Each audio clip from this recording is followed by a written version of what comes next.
Theory Development, Module 3.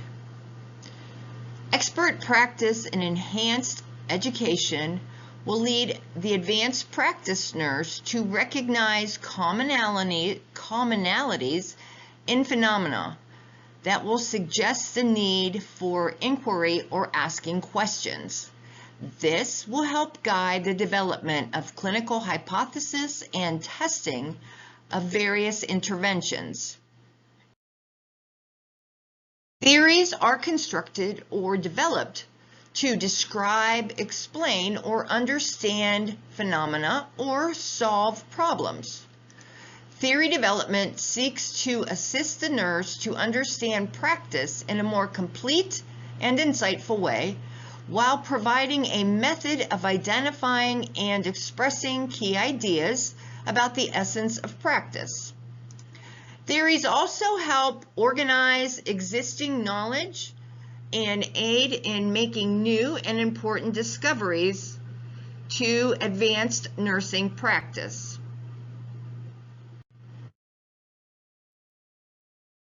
Theory development in nursing seeks which of the following?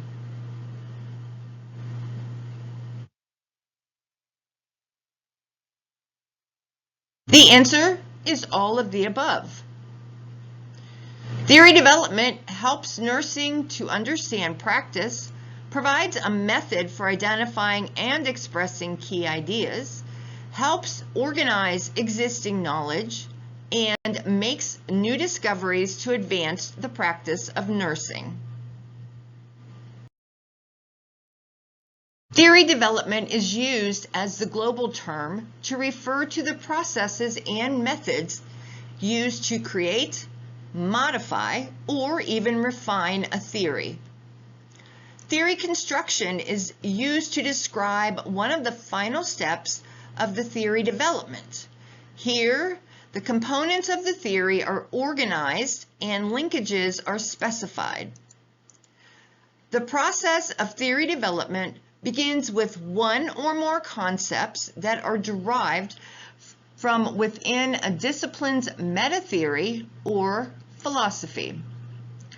These concepts are further refined and related to one another in propositions or statements that can be submitted for empirical testing.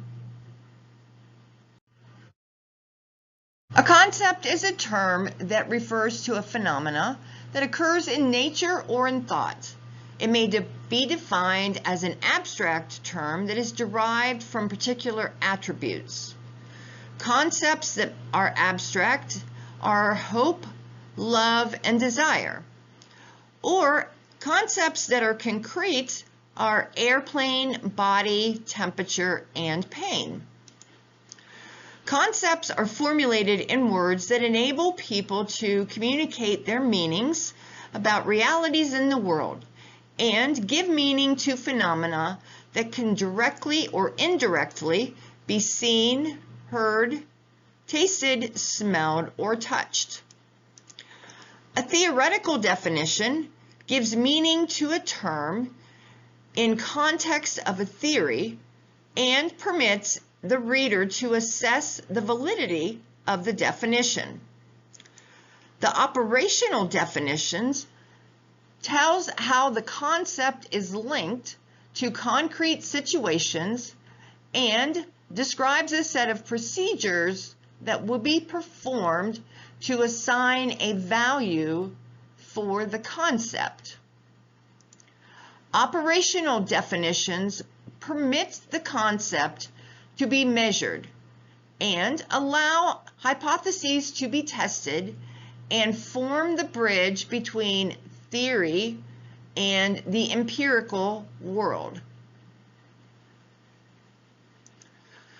Complete development of a theory does require organization of the concepts, the definitions, the relational statements, and the linkages into premises and hypotheses.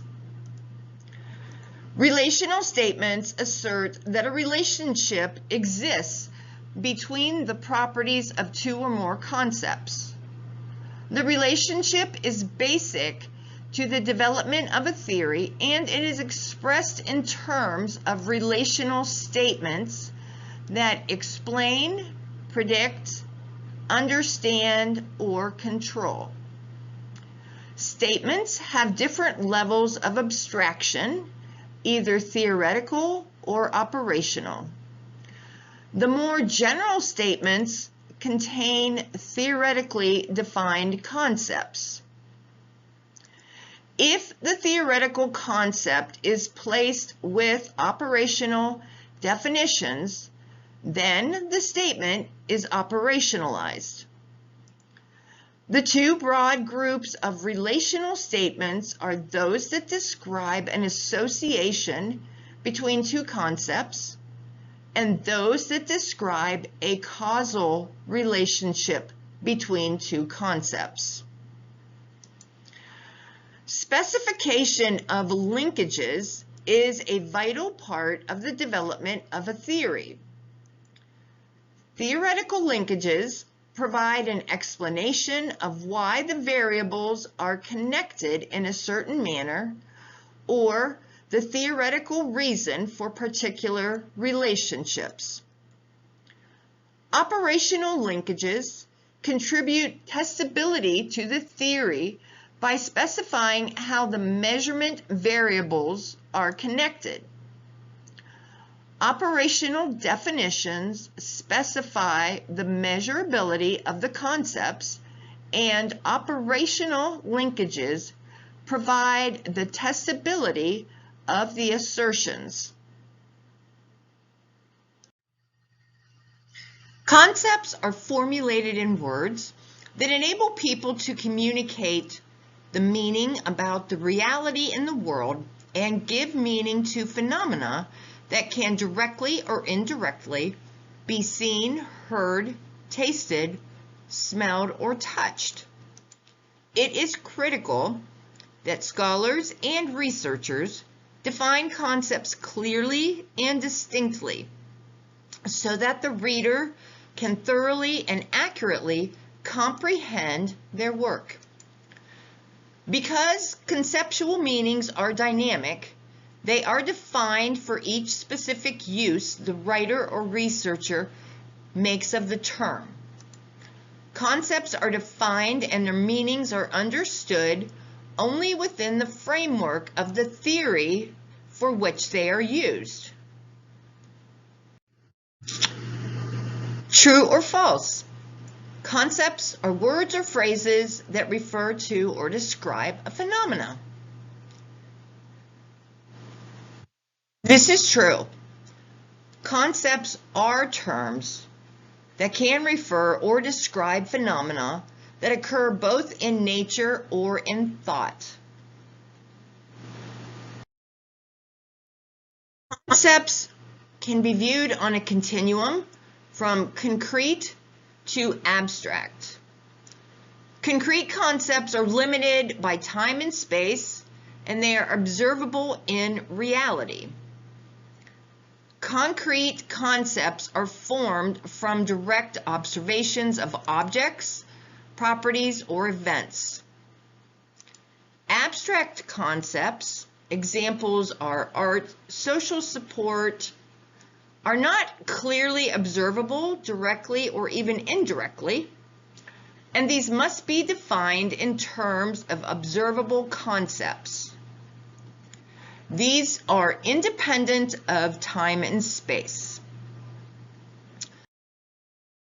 Each of these is not a variable concept. It is gender because it is a discrete concept. There are various sources of concepts. Naturalistic concepts are seen in nature or in nursing practice. Things like body weight, thermoregulation, depression, and spirituality. Research-based concepts are the result of conceptual development that is grounded in the research process. Existing concepts are the final type of concept. The nursing literature is filled with adapted concepts that are more or less well synthesized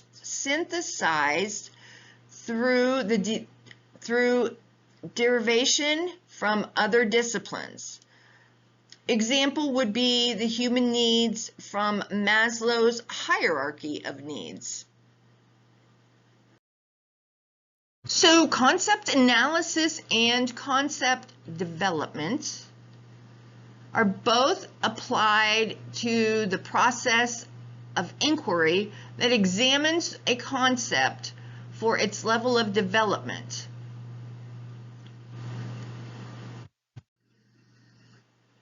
Concept development is utilized to clarify, recognize, and define concepts that will describe phenomena for theory or scientific use.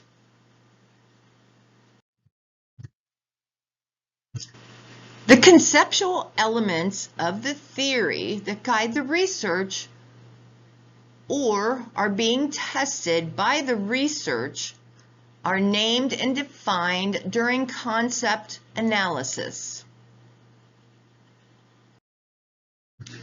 Concept analysis is used to clarify the meaning of terms and to define terms so that the writers and the readers understand the common language. Concept analysis should be conducted when any concept requires clarification or to further its development to define the term for scholarly purposes or research purposes. Concept synthesis is used when concepts require development based on observation or other forms of evidence. Concept derivation is needed when there are few concepts currently available to the nurse that help explain a problem or that are applicable when a comparison or an analogy needs to be made. It can be helpful generating new ways of thinking about a phenomena of interest. Concept analysis needs to be conducted when concepts require clarification or further development to define them for scholarly purposes, whether that scholarly purpose is research, theory development, or practice.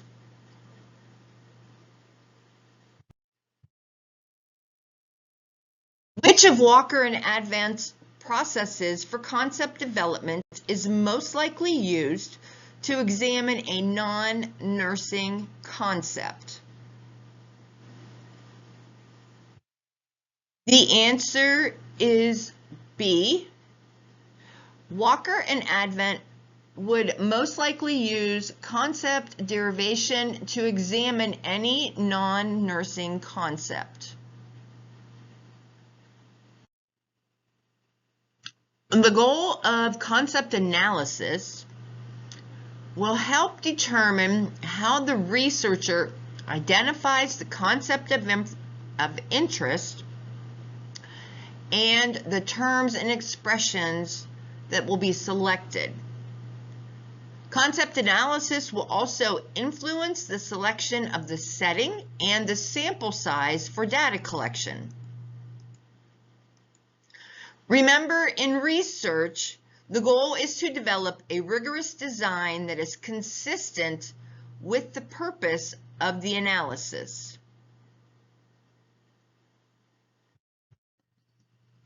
In the hybrid method, during the theoretical phase, a borrowed concept or an underdeveloped nursing concept will be selected. The literature will be searched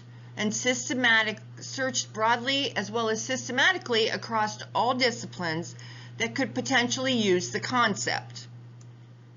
A working definition will then be chosen to use in the final phase. In field work, the concept is corroborated and refined. In the analytical phase, this includes examination of details in the light of the literature review. Then the final step of the process is to write up the findings. For concept exploration, this is when concepts are brand new and ambiguous in a discipline. Concepts are not understood, or we borrow a concept from another discipline.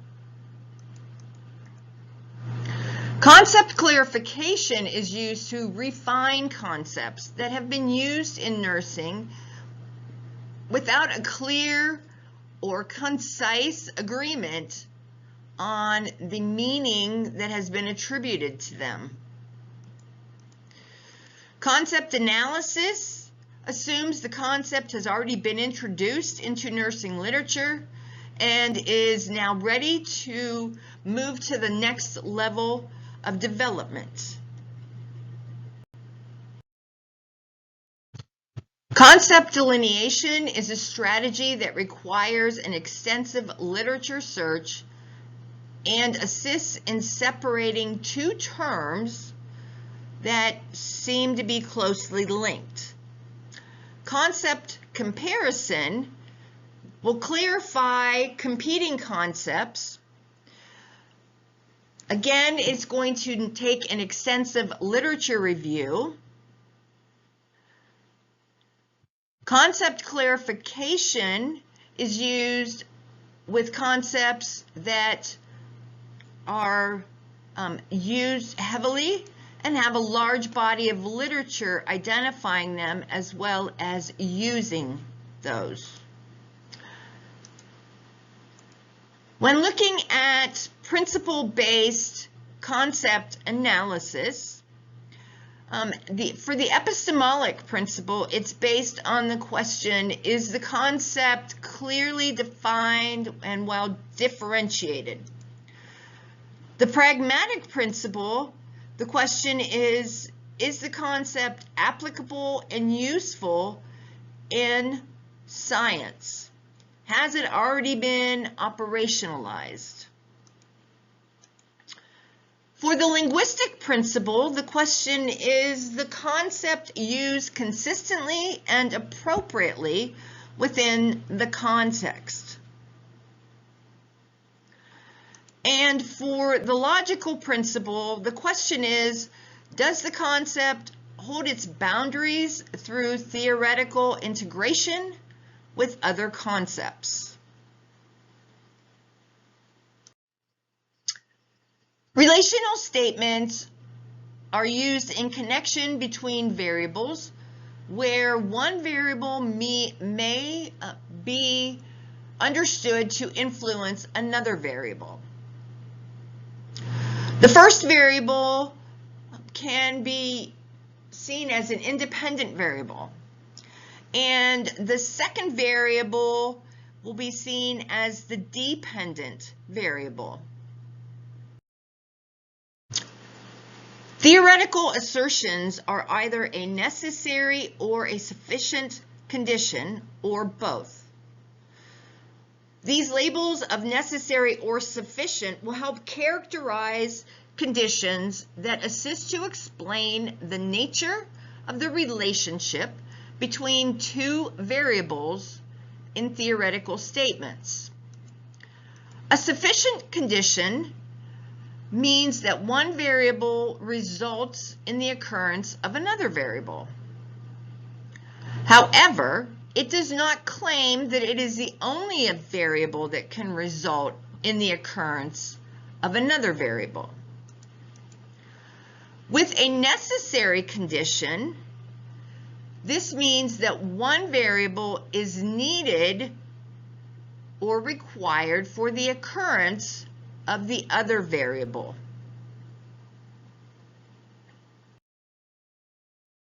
The specification of linkages is a vital part of developing a theory. The development of theoretical linkages provides an explanation of why the variables are connected in a specific manner. Operational linkages will contribute testability to the theory by specifying how the variables are connected.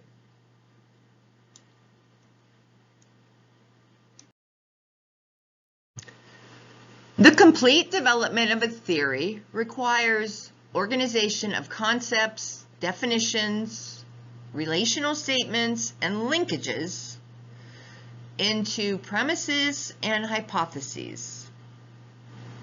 There are various factors that are vital for a nurse to examine the process of theory development.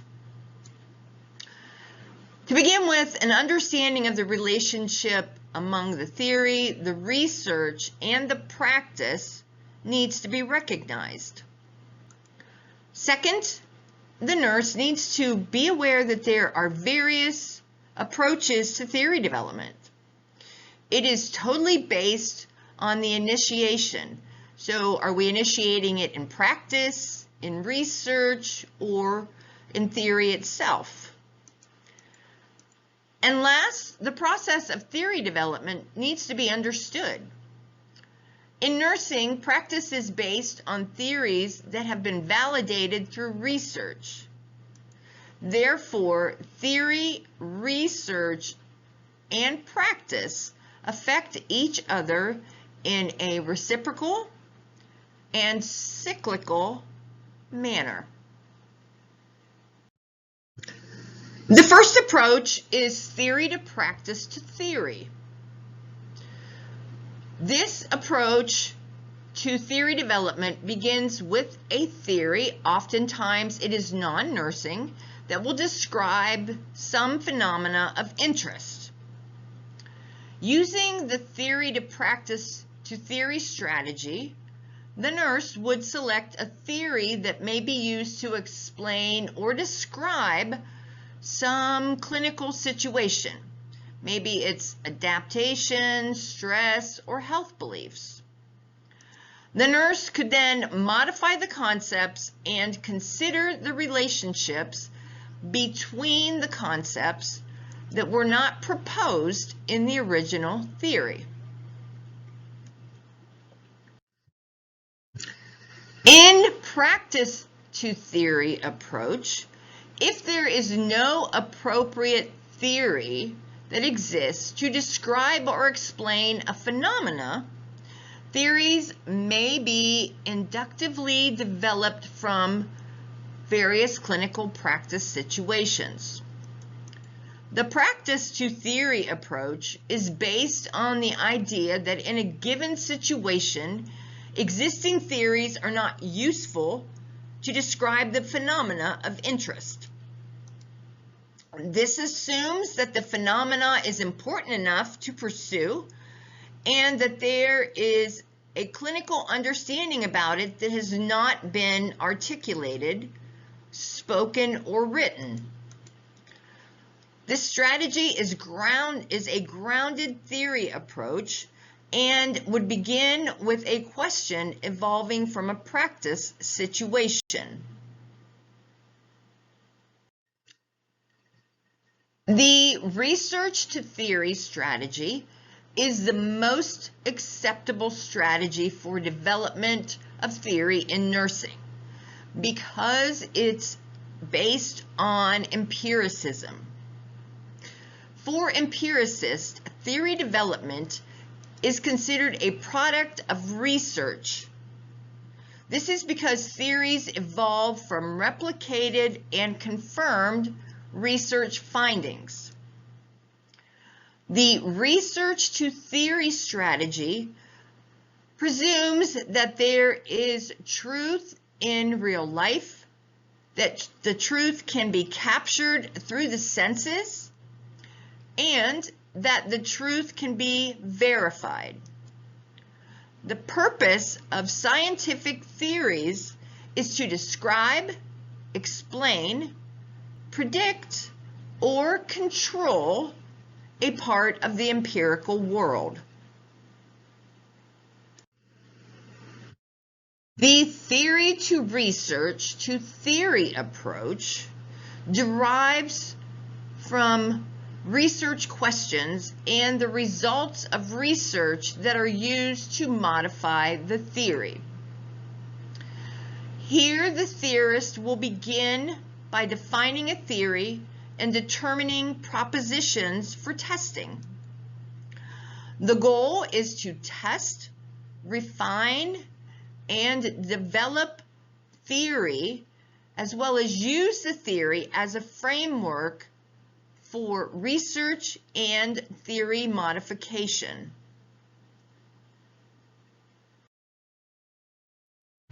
The three basic steps are concept development, statement proposition development, and theory construction. There have been two additional steps that involves both validating, confirming, or testing the theory, and then applying the actual theory in practice.